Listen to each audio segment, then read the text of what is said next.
जाएगा। So good morning, dear students. Good morning, Good sir. morning. Good Good morning, sir. morning, India. Good morning, sir. Good morning. Very good morning, children. So today we are going to start a very interesting topic. और आपके सामने मैंने लिखा हुआ है हमारा topic क्या है। हमारा टॉपिक क्या है? ये हमारा टॉपिक सप्लाई। ओके, ठीक है। तो हमको कुछ बातें जो डिस्कस करनी है, जो हमारा ऑब्जेक्टिव्स है, उसके ऊपर हम फोकस कर रहे थे अभी। इसके बाद क्या लिखा? Quantity supplied and supply of commodity. ठीक है, तो ये पढ़ना। इसके बाद बहुत सारी चीजें हैं जिसमें हम लोग को मार्केट सप्लाई फंक्शन है, इंडिविजुअल सप्लाई फंक्शन है, ये सब सारी चीजें हमको पढ़नी है। उसके बाकी उसके कर्व्स हैं और price elasticity of supply etcetera etcetera हमको पढ़ना है। ठीक है, तो हम ज्यादा कुछ न लिखते हुए हम ये मान के ले चलते हैं, जो हमने बोल दिया उसको आप लोग ध्यान में रखेंगे कि ये सब सारी चीजें हमको डिस्कस करनी है। तो हम आते हैं टॉपिक पर समय को बचाते हुए कि लॉ ऑफ सप्लाई क्या है। सप्लाई, पहली बात समझो सप्लाई क्या है। देखो, मार्केट में जो प्राइस का जो डिटर्मिनेशन होता है ना, आप ये फिनोमेना जो है ना, ये हमारा phenomena every day and each and every students of our class they are experiencing when they are going to the सब्जी मार्केट। हिंदी में लिखते हैं सब्जी।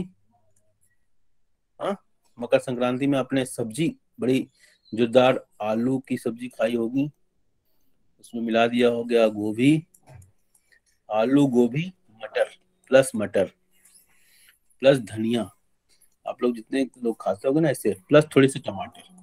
ये फॉर्मूला है ना, ये फॉर्मूला है एक अच्छी सब्जी बनाने का। ठीक है, थोड़ा सा चिली, वो मिर्चा, और थोड़ा सा वो पंच फोरन, हमारे यहाँ कहते हैं पंच फोरन। ठीक है, मजा लो। पढ़ाई में साथ साथ एक फॉर्मूला भी बनाते हैं, अच्छा रेस्टोरेंट चलाने का फॉर्मूला। ओके, चलिए। तो आपने सब्जी मार्केट गए होंगे, आप लोग सब्जी मार्केट गए होंगे। बीता समय कभी ना आए, जीवन भर तू पछताए। मार्केट में ज्यादा टाइम मत वेस्ट करना बच्चा लोग। ओके, समझ रहे हो? तो सब्जी मार्केट आप लोग गए थे होंगे, और आलू का दाम क्या होगा?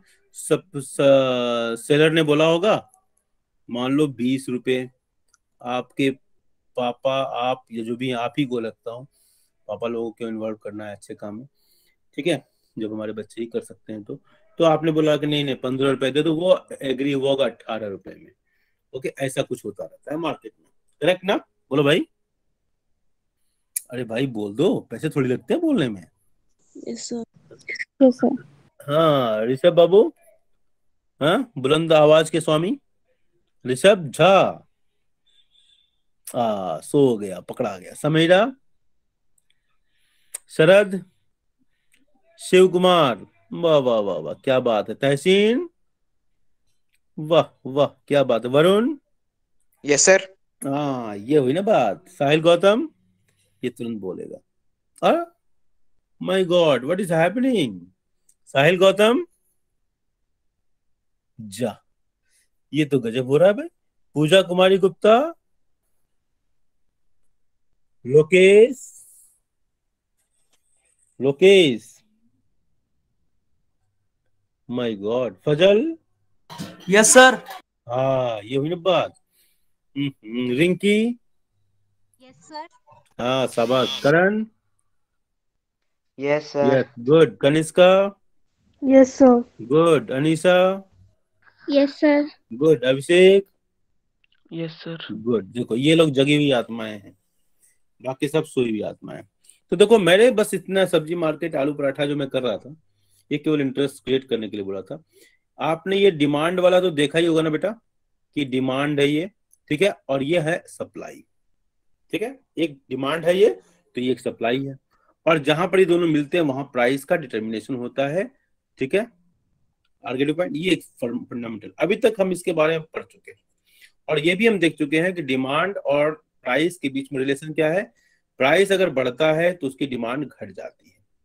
हाँ, आलू 20 रुपए 5 किलो फजल डिमांड करता है, और आलू 50 रुपए फजल बोलता है कि नहीं आलू थोड़े अच्छे नहीं लग रहे हैं आपके 1 केजी, क्योंकि प्राइस बढ़ गया ना, बहाने तो कुछ करने ही करने हैं। ठीक है, तो 1 केजी। ठीक है फजल, करेक्ट ना बेटा? Sir yes sir. Yes sir, very good. तो इसी तरह अब देखो, एक सप्लाई, अब तुम बैठ जाओ, दुकान खोल के बैठ जाओ, आलू वाली दुकान खोल दिया, और आलू वाली जो दुकान खोलते हो ना, तो अब क्या करते हो कि ओ प्राइस बढ़ रहा है, पहले पिछले साल पिछले कल हमने 5 रुपए में बेचा था, और आज मार्केट में मिल रहे हैं 20 रुपए। तो ये बताओ कि तुम और बेचोगे कि कम बेचोगे?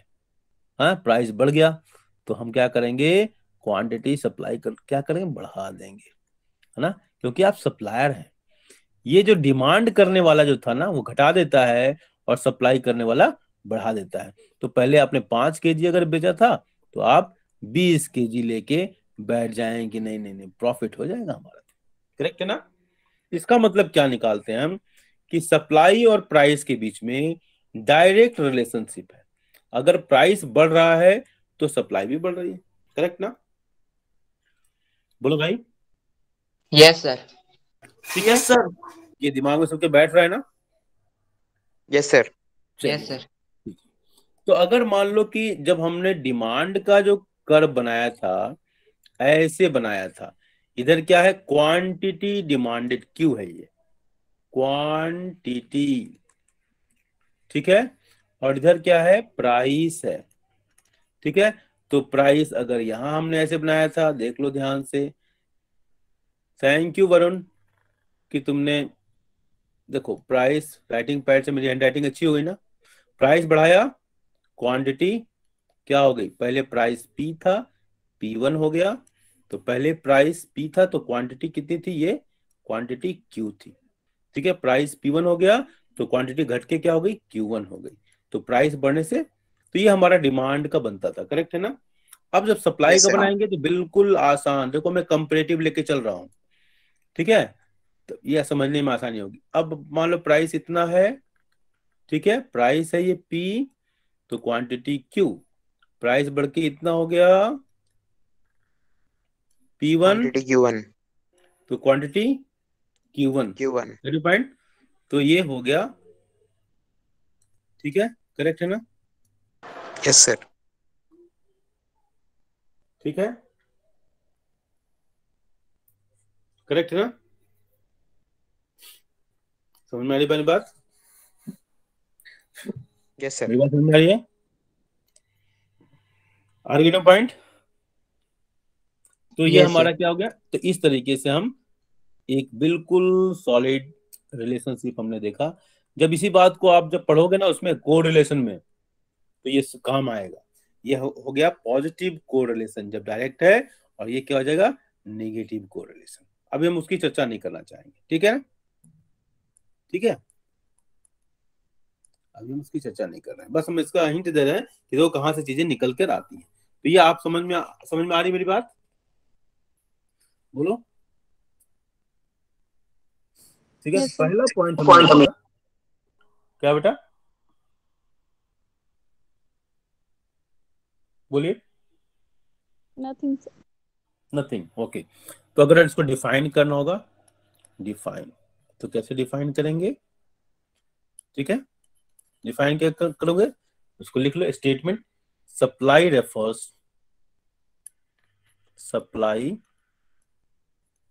Refers to the quantity of a commodity. Supply सारे बुक्स में मिल जाएगा, refers to the quantity of a commodity of a commodity of a commodity which a producer or a seller, which a producer or a seller और a firm include करते हैं is willing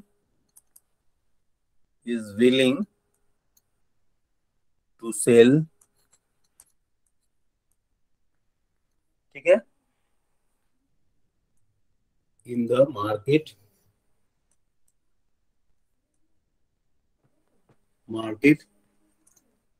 in the market at a particular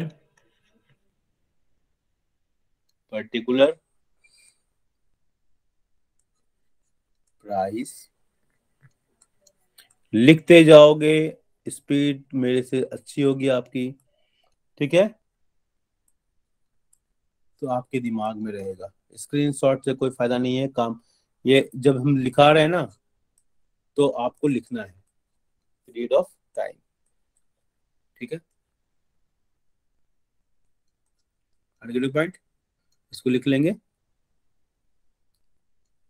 okay, अब इसमें कई चीजें, supply refers to the quantity of a commodity, तो पहले commodity तो होना ही चाहिए, quantity of a commodity which a producer, देखो पहला बात प्रोड्यूसर को ले लिया हमने, सेलर को ले लिया, फर्म को ले लिया, is a willing to sell in the market at a particular price, इसको देख लिया। ड्यूरिंग वर्ड यूज हो रहा है, गिवन पीरियड ऑफ टाइम, ठीक है, पीरियड ऑफ टाइम, ठीक है, पॉइंट, ठीक है, ये किसी खास पॉइंट पर नहीं है। देखो हम इस बात को जो बताते हैं ना, तो हम क्लास 12 के लिए दिमाग में आ गया कि क्लास 12 को पढ़ा रहे हैं, ठीक है, तो पीरियड ऑफ टाइम कर देने से वो फ्लो का कॉन्सेप्ट बन जाता है, इसलिए हम बार बार इसको पीरियड ऑफ टाइम को मैंने एम्फसाइज किया। ओके, चलो, तो स्टॉक और फ्लो दो कॉन्सेप्ट होते हैं, ठीक है, जिसकी जरूरत होती है नेशनल इनकम अकाउंटिंग में। खैर, अभी आपको जो फोकस करना है क्वांटिटी ऑफ अ कमोडिटी, ठीक है, विच अ प्रोड्यूसर सेलर और firm is willing to cell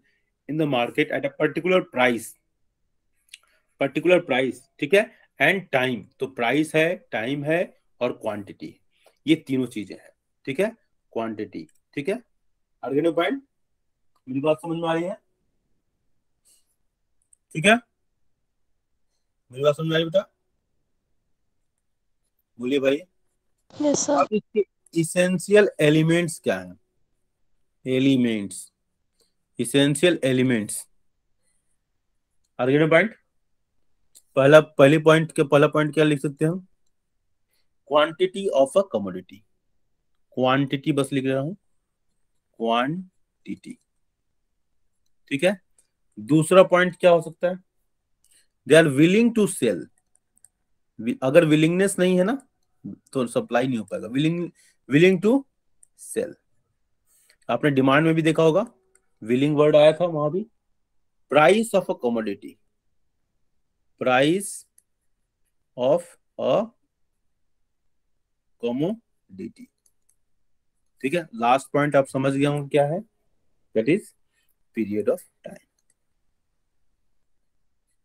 ठीक है, बोलो भाई समझ में आ रहा है मेरी बात, Sir. गेटिंग, समझ रहा,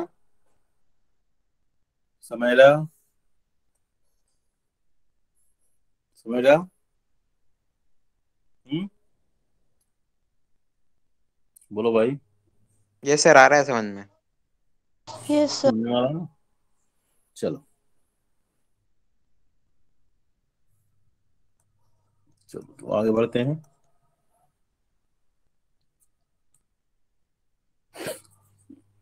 स्टॉक और फ्लो का कॉन्सेप्ट हम 12th क्लास के लिए है, इसलिए हम यहाँ पर ज्यादा उसके ऊपर मैंने एम्फेसाइज नहीं किया, ठीक है। ओके, बस इतना ही ध्यान रखना, स्टॉक जो है it refers to the particular point of time और flow refers to the period of time, तो सप्लाई पीरियड ऑफ टाइम मतलब ये फ्लो कॉन्सेप्ट है। चलिए लॉ ऑफ सप्लाई हम आते हैं, ठीक है, लॉ ऑफ सप्लाई, कोई बच्चा मुझे बताएगा what is law of supply,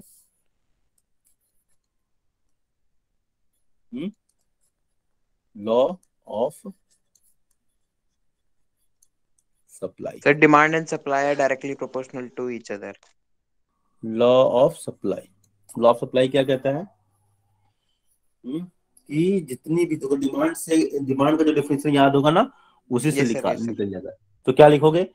the law of supply, वहां डिमांड लिखते थे ना, द लॉ ऑफ सप्लाई क्या बताता है कि other things remaining unchanged and increase in the price of a product, ठीक है, leads to an increase in the quantity supplied. वहां क्या लिखते थे? Decrease in the quantity demanded.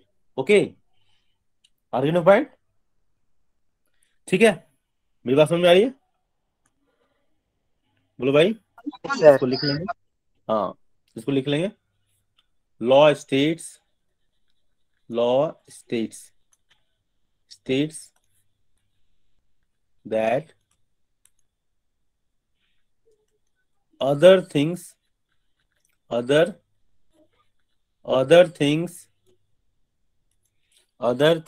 remaining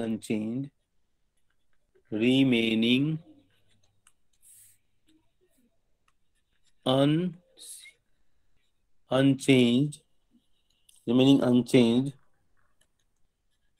and increase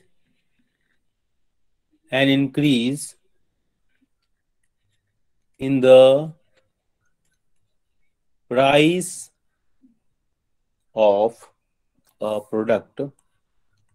ध्यान देना, तो आप कंपेयर करेंगे डिमांड से प्रोडक्ट, तब आपको और मजा आएगा। Leads to an increase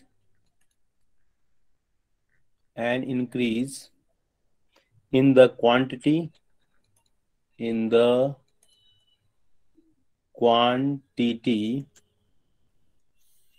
supplied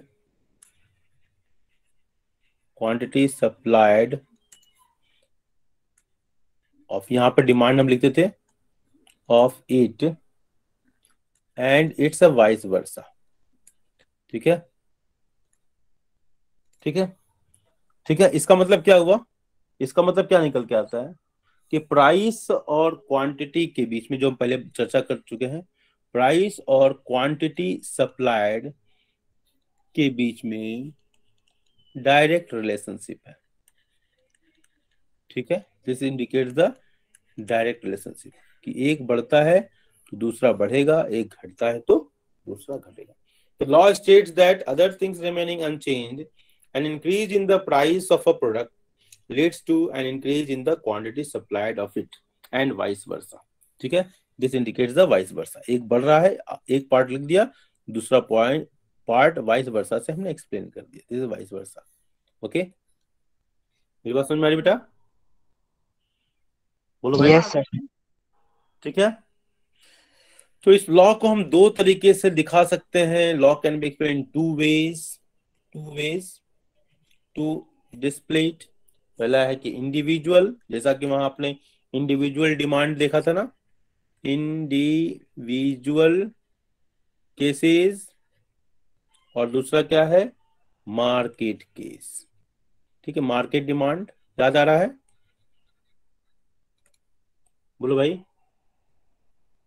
बोलिए, याद आ रहा है? लिख लिया Yes, आपने? sir.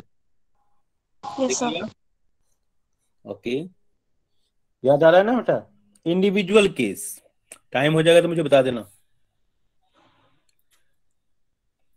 टाइम हो जाएगा तो मुझे बता देना। Okay, sir. इंडिविजुअल केस, ठीक है, इंडिविजुअल केस में क्या? पहली बात, सेटरिस पेरिबस का जो पुराना सिद्धांत है, if other things remaining constant, उसको हमेशा आप यूज करेंगे। लिख भी दो, अदर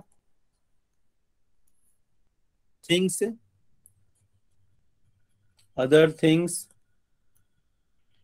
बीइंग इक्वल और सेम, इक्वल व्हेन देयर, लिखते जाओगे तभी फायदा होगा, there is a positive,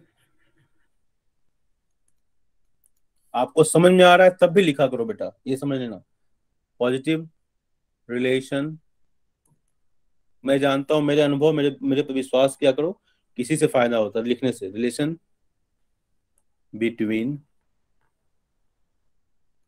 price and quantity supplied and quantity supplied quantity supplied by a single seller okay, तो between price and the quantity supplied by a single, तो ऐसे आपको जब आप अंडरलाइन करके पढ़ोगे तो आपको बिल्कुल समझ में आएगा। अदर थिंग्स रिमेनिंग इक्वल, ये बहुत ही सेट्रिस पैरिबस जो लैटिन वर्ड है, ये बहुत ही इंपॉर्टेंट है। ठीक है, तो इस लॉ के जो इंडिविजुअल इसके एजम्पशंस क्या क्या है, एजम्पशंस, ठीक है, इसके एजम्पशंस ध्यान देंगे। एजम्पशंस क्या क्या है? पहली बात, टेक्नोलॉजी में कोई चेंज नहीं होना चाहिए। No change in technology. ठीक है, मेरी बात समझ आ रही है? दूसरा क्या है?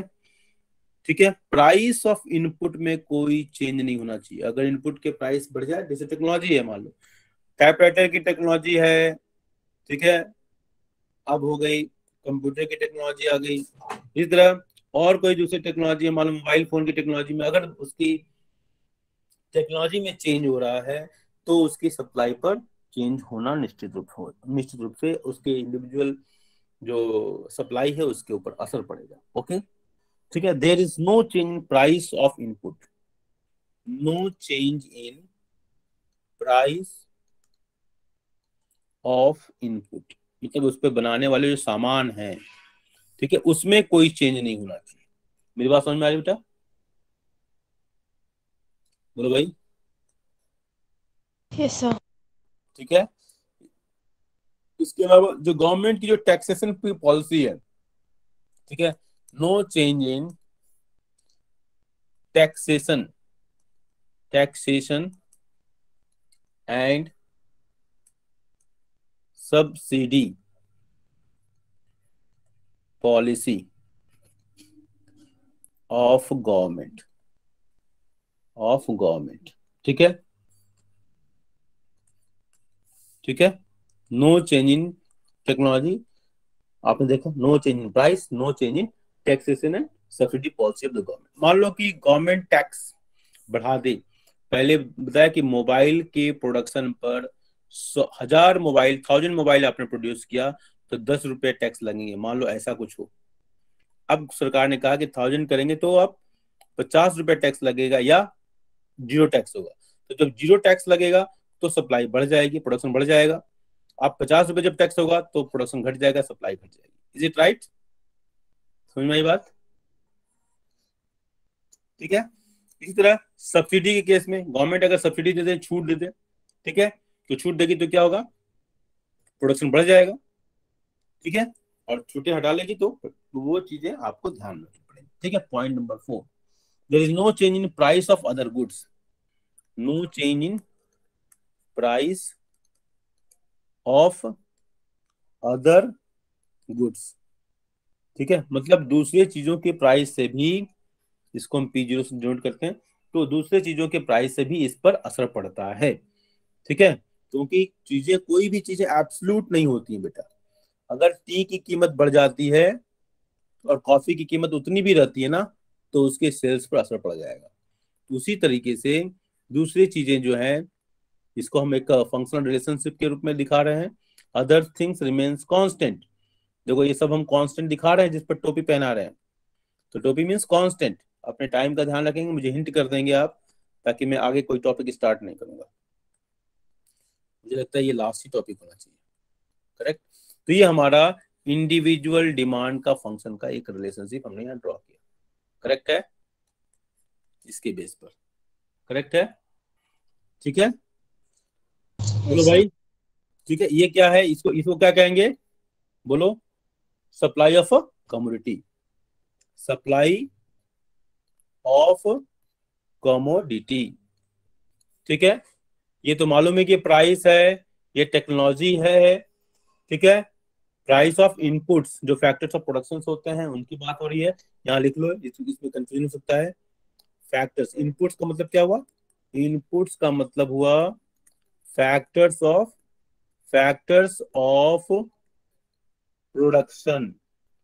ठीक है, लैंड, लेबर, कैपिटल, एंटरप्रेन्योरशिप। ठीक है, जीपी क्या है, ये देखो टैक्सेशन एंड सब्सिडी पॉलिसी के लिए मैंने लिखा था। ठीक है, इसके लिए, और इसके लिए क्या था, प्राइस ऑफ अदर गुड्स, इसके लिए क्या लिखा था, प्राइस ऑफ अदर गुड्स। ठीक है, इज इट राइट, बोलो बेटा, बोलिए, बोलो भाई। अगर इसका शेड्यूल बना दिया जाए इससे, प्राइस, ठीक है, और इसको ऐसे कर दिया जाए, क्वांटिटी सप्लाइड, क्वांटिटी सप्लाइड। मैं 2 दिन से क्लास नहीं लिया था आप लोगों का, आप लोग से बात नहीं हुई थी, मन बेचैन हो गया था। प्राइस बढ़ता जा रहा है, 10, 20, 30, 40, 50, ग्रे पॉइंट, उसका क्या असर होगा, 2, 4, 6, 8 एंड 10। ओके, इसका मतलब क्या हुआ, देखो प्राइस बढ़ता जा रहा है, 10 से 20, 20 से 30, 30 से 40, 40 से 50, प्राइस इज इंक्रीजिंग, करेक्ट है ना। क्वांटिटी देखो यहाँ भी बढ़ता जा रहा है, quantity supplied is also increasing, so it indicates the direct relationship. What it indicates, direct relationship. Are you getting point, are you getting point. Yes sir. ठीक है, और इसका डायग्राम बनेगा तो ऐसे बन जाएगा, तो ये बिल्कुल आसान होगा, करेक्ट है ना बेटा। ठीक है, यहाँ पर आप क्वांटिटी लिख लोगे, यहाँ पर आप क्वांटिटी लिख लोगे, 2, 4, 6, 8 ऐसे करोगे तो कुछ इस तरह का डायग्राम बन जाएगा, करेक्ट है ना, बोलो भाई। Yes sir. समझ में आई बात, किसी को कोई doubt. So it is a graphical representation, graphical representation. ठीक है, ये शेड्यूल है उसका, शेड्यूल है। ठीक है, अर्जुन पॉइंट, ठीक है, बोलो भाई, बोलिए। Yes sir. चलिए ठीक है, टाइम में बचा हुआ है सर 41 हो गए। तो टाइम हो गया है ना। यस सर, बस 5 मिनट्स ही बचे हैं। अच्छा, 5 मिनट्स बचे हुए, इस 5 मिनट्स में किसी को कोई दिक्कत तो उसको पूछ लो, नया टॉपिक स्टार्ट नहीं करेंगे। किसी को कोई दिक्कत, नो सर। ठीक है, तो इसको चलो वाइंड अप करते हैं, आज एक्स्ट्रा क्लास ही था, तो इसको शुरू से देख लो, एक बार आप पूरा देख लो, जो लोग नहीं आए होंगे।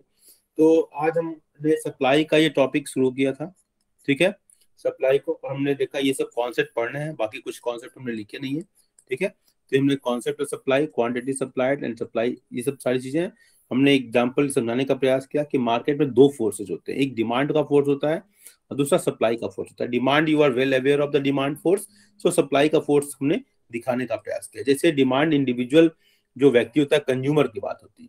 ठीक है, मार्केट में 2 लोग होते हैं ना, एक कंज्यूमर होता है, एक सप्लायर होता है। सप्लाई कंज्यूमर करने वाला डिमांड करता है, सप्लायर जो प्रोड्यूसर है, फर्म है, वो क्या करती है, सप्लाई करती है। तो हमने यहाँ दिखाया कि डिमांड का जो रिलेशनशिप है, इनवर्स रिलेशनशिप होता है। उस तरह सप्लायर जो होता है, वो जब प्राइस बढ़ती है ना तो उसको फायदा होता है, तो वो जब प्राइस बढ़ेगी तो वो क्वांटिटी सप्लाइड को बढ़ाता है। चलो, उसको हम दिखाने के बाद हमने डेफिनेशन पर लिया, it supply refers to the quantity of a commodity which a producer or a seller or a firm is willing to sell in the market at a particular price during a given period of time. इसके बाद हमने essential elements को देखा इसमें कि कौन कौन से एसेंशियल एलिमेंट्स है, तो क्वांटिटी है, तो वो सप्लायर को विलिंग होना चाहिए, price of commodity, period of time. Law of supply, what it states, law of supply states that other things remaining unchanged, an increase in the price of a product leads to an increase in the quantity supplied of it and vice versa. Okay, तो ये हमारा price बढ़ रहा है तो quantity supplied बढ़ रही है, प्राइस घट रहा है तो क्वांटिटी सप्लाइड घट रही है। Okay, are you fine. So 2 ways to see it, individual case and market case. Individual case क्या बताता है, other things being equal, ceteris paribus, when there is a positive, when there is a positive relationship between price and the quantity supplied, ठीक है, bye a single seller. तो assumptions क्या है कि no change इन T, मतलब technology, price of inputs, taxation and subsidy policies and same thing. ये हमने इसको दिखाने का प्रयास किया इससे। ओके, इसके बाद हमने इसको वो शेड्यूल बना के दिखा दिया, इसको ग्राफ बना के दिखा दिया, and this is today for okay end of today, ठीक है। ये आज का दिन यहाँ पर समाप्त होता है। Thank you. ओके बेटा, नेक्स्ट हम स्टार्ट करेंगे market. Thank you sir. Thank you sir. ठीक है, वेलकम बेटा। Thank you sir. ओके, अब काफी दिनों से आपको क्लास 2-3 दिन से नहीं हुआ ना, तो इसलिए थोड़ा सा अच्छा नहीं लग रहा था, तो आज मैं कहा कि एक ले लूं।